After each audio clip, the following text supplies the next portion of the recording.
انت ممكن تكون بتدمر دماغك حرفيا كل يوم وانت مش حاسس.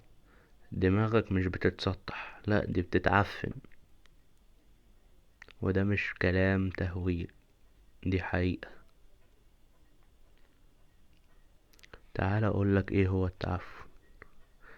لما تفتح الموبايل وتقعد تسكرول بالساعات، لما كل دقيقة تفتح اشعار او ريل، دماغك بتفقد قدرتها على التركيز، الحماس، الانجاز. حتى علاقاتك بقت سطحية زي المحتوى اللي بتستهلكه. تعال اقولك ايه اللي بيحصل فيك. واحد، بتبدأ تحس بملل دايم وخمول وكسل. اتنين، مفيش طاقة بتبدأ حاجة جديدة. تلاتة، فقدان شغف وحب الحياة.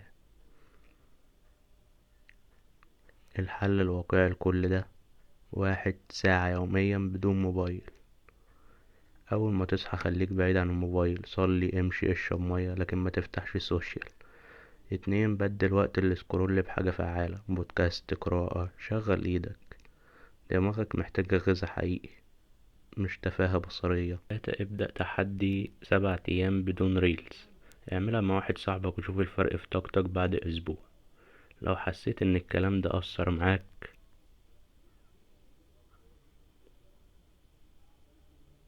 ده معناه انك لسه صاحي ولسه في امل. ابدأ بخطوة بسيطة النهاردة، وابعد عن اللي بيقتل دماغك بالبطيء. في النهاية ما تنساش تفكر بوعي.